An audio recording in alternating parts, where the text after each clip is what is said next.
Pessoal, bom dia, boa tarde, boa noite, boa madrugada, né? Não sei a hora que você está assistindo isso. Meu nome é William e a gente vai começar aqui um curso agora sobre Tribunal do Júri. A gente vai tratar deste procedimento que é tão diferente, né, em relação ao julgamento de outros crimes e é por isso que chama tanto a atenção e causa tantas dúvidas nos estudantes de direito, né? Eu vou trazer esse tema aqui para todo mundo, né? Tanto para quem estuda direito, como para quem estuda para concurso, quem é profissional da área ou quem é curioso, tá bom? Da mesma forma.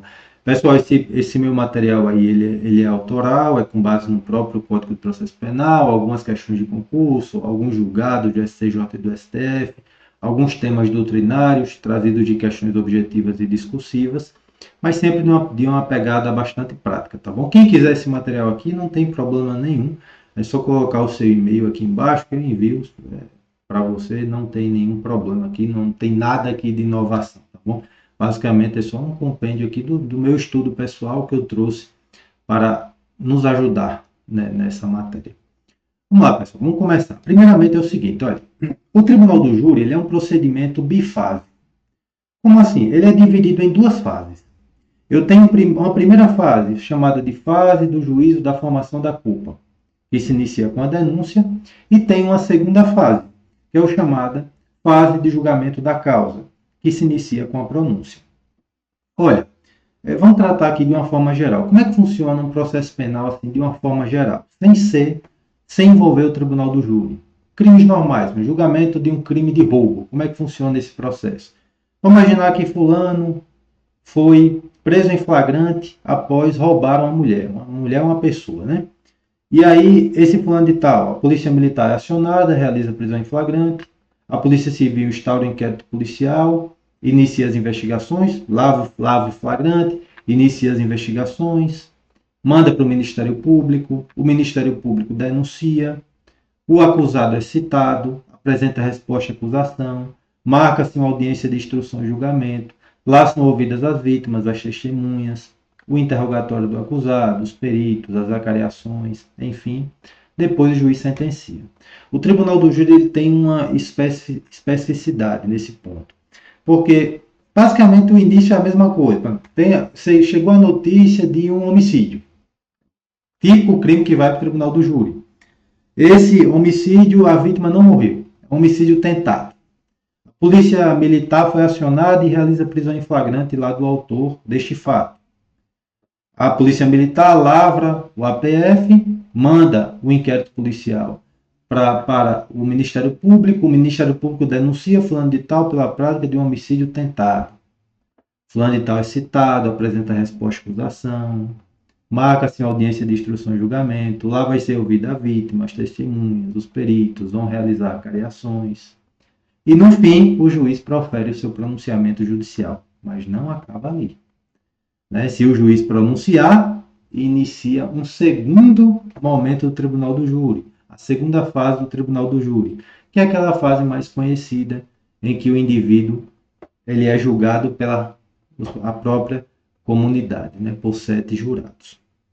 Bacana? Então tem essa diferençazinha no Tribunal do Júri. A gente vai começar com essa primeira fase. Tá? Imagine, portanto, já trago aqui, a denúncia foi oferecida. Quando a denúncia é oferecida, o que é que o juiz faz?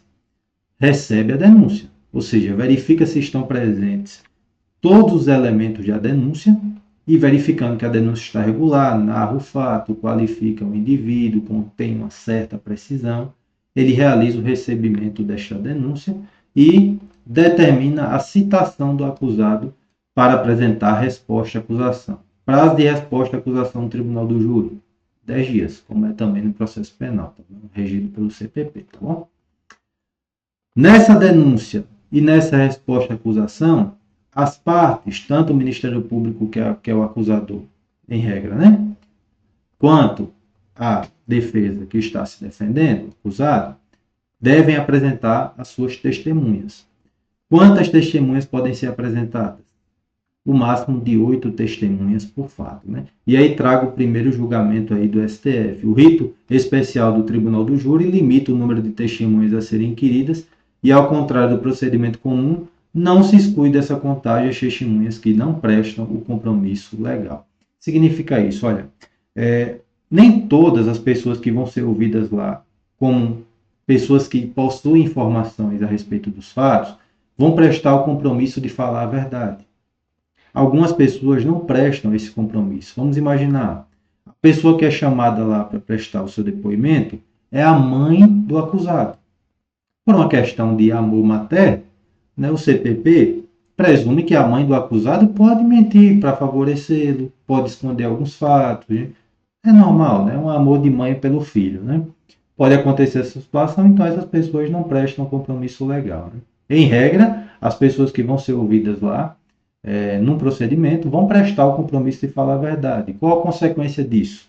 Se elas mentirem, se elas não contarem tudo o que sabem, se elas esconderem alguma coisa, inventarem fatos, elas podem responder pelo crime de falso testemunho, tá bom? Então, seguindo aqui, a ausência de lacuna enseja a aplicação da norma geral, prevalecendo-se, bem por isso, a imperatividade da regra essencial. Então, essas pessoas que não prestam compromisso entram sim na contagem do máximo de 8 pessoas por fato a serem ouvidas nessa primeira fase do tribunal do júri. Então, o juiz recebeu a denúncia, as partes apresentaram os rolos de testemunhas que elas querem que sejam ouvidas. Professor, a vítima entra nessa contagem de 8? Não, a vítima sequer precisa ser arrolada, tá bom, pessoal? Nos termos do Código de Processo Penal. Então, são pessoas que tomaram conhecimento aqui dos fatos, um vizinho, enfim, né? Um policial militar que chegou lá na hora, viu a situação, um escrivão de polícia que presenciou algum fato ali na dependência da delegacia. Essas pessoas podem ser chamadas aqui a serem ouvidas. Artigo 411. O que é que o juiz vai fazer então? Defesa, acusação apresentou a denúncia, defesa apresentou a resposta à acusação. O juiz vai confirmar o recebimento da denúncia e vai designar uma audiência de instrução e julgamento. Chegou lá na hora dessa audiência de instrução e julgamento. Professor, esse momento é aquele do tribunal do júri? Não, a gente está na primeira fase ainda do procedimento do júri. Chegou lá na hora, o juiz marca uma audiência, quem vai estar lá? Vai estar lá promotor, a promotora de justiça, o defensor, a defensora, o juiz, o acusado, se quiser, porque o comparecimento do acusado não é obrigatório, né? As testemunhas que vão ser chamadas a serem ouvidas. E qual a ordem que essas pessoas vão ser ouvidas? Está aqui no artigo 411. Né? A ordem a ser seguida na audiência de instrução: primeiro, ouve-se o ofendido, a vítima. Se o homicídio for consumado, ou seja, matou a pessoa, evidentemente a vítima não vai ser ouvida. Mas se for tentado, a vítima vai ser ouvida, tá bom? Ouviu a vítima? Prestou os esclarecimentos dela? Bacana. Próximo, testemunhas arroladas pela acusação. Então, as testemunhas da acusação vão ser ouvidas. Encerrou? Testemunhas arroladas pela defesa. Agora vão ser ouvidas. Ouviu as testemunhas da acusação, ouviu as da defesa. E agora? Vamos ouvir peritos. Houve alguma perícia? Normalmente o perito já apresentou o laudo dele, né? As declarações do perito já estão lá no laudo, mas às vezes é interessante que o perito seja chamado, né? Veja, uma vez, eu já fui promotor de justiça em Minas Gerais, e certa vez eu arrolei os peritos para serem ouvidos. Eles não gostaram muito, né? Porque o pessoal muito corrido, tá? A gente já esclareceu o que tinha que esclarecer. Mas não, é importante chamar vocês aqui, porque um ponto não foi alegado, não foi esclarecido. Qual era o ponto lá na época? Era um homicídio muito antigo, que só se achou o esqueleto da pessoa, né? Os restos mortais dela. E aí eu queria ouvir o perito sobre um ponto que não estava esclarecido no laudo, né? Se havia condições de se precisar, pela condição dos restos mortais, uma data provável da morte. Esse ponto aí não tinha sido esclarecido, o perito foi chamado, o juiz concordou em ouvir o perito para esclarecer isso, e o perito trouxe esse esclarecimento, na hora ficou bem esclarecida a situação. Ouviu o perito? Vamos fazer acareações. Imagine, uma testemunha fala uma coisa, a outra fala outra coisa, esses testemunhos eles se chocam. Pode ter que haja uma acareação entre essas pessoas, tá bom? Outro ponto, reconhecimento de pessoas ou coisas, o penúltimo, né? A vítima pode fazer um reconhecimento. Você reconhece o acusado? É alguma dessas pessoas? Lá no procedimento lá do CPP, né? Artigo 225 e 226, tem que seguir, de acordo com o STJ, tá bom? E o último ato é o interrogatório do acusado. O acusado tem direito a ser ouvido por último, pessoal. Sim, evidentemente, né? Porque ele consegue falar já antevendo ali, já analisando tudo que foi produzido para acusá-lo, né? E aí ele consegue confrontar essas provas trazidas pela acusação. Enfim, é isso. Parágrafo 4º do artigo 411, veja que a gente dá muitos pulos aqui nos artigos, mas é porque eu estou trazendo só aquele ponto mais importante, tanto para a prova, quanto para a prática, quanto para estudar aqui no Tribunal do Júri, tá bom? Os outros artigos eu reputo um tanto óbvios, então eu não perdia tempo quando eu estava estudando com artigos que diziam o que eu via que não era muito importante. Foi o que eu trouxe aqui para a gente, tá bom? Encerrou. Ouviu o interrogatório? Qual é o próximo ponto agora? Alegações finais, que tanto podem ser orais, quanto, se houver uma complexidade grande, o juiz pode dar um prazo para as partes apresentarem de forma escrita. Então está aí, parágrafo 4º, as alegações serão orais, concedendo-se a palavra, respectivamente, a acusação e a defesa. Primeiro fala o promotor de justiça, ou a promotora, depois fala o defensor ou a defensora, pelo prazo de 20 minutos, prorrogáveis por mais 10 minutos. Veja que a regra é fazer de forma oral, de forma falada, as alegações finais ao final da audiência.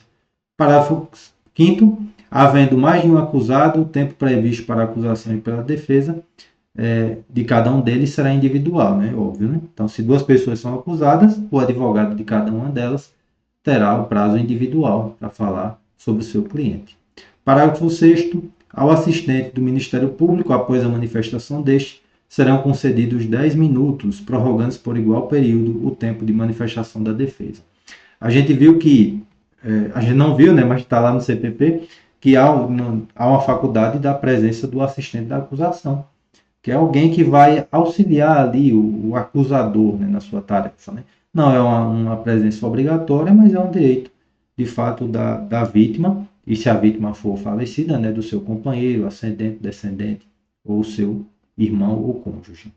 Tá bom? Então, se houver a presença desse assistente de acusação, ele vai falar por 10 minutos depois do Ministério Público, porque ele é um acusador ainda, e a defesa fala ao final, e esses 10 minutos que tinha sido dado ao assistente também vão ser acrescidos na fala da defesa. Esse é o parágrafo 6º. Trouxe aqui o julgado do STF.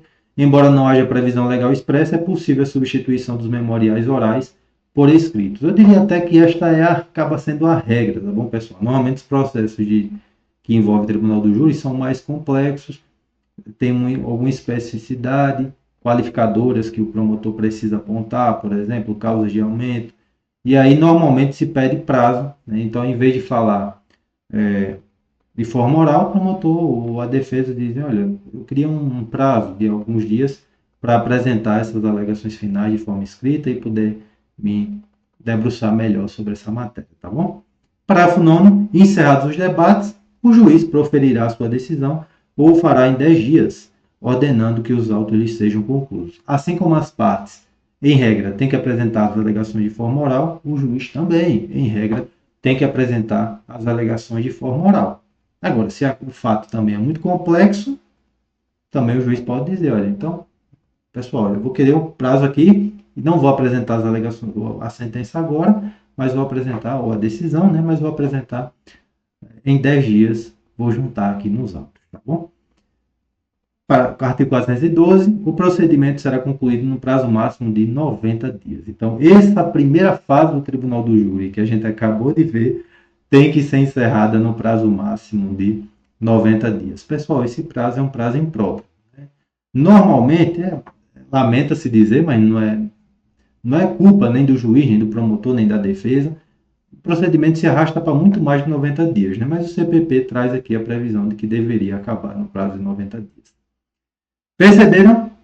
Com essa decisão que o juiz vai dar, e a gente vai ver qual decisão é essa, porque não é só uma.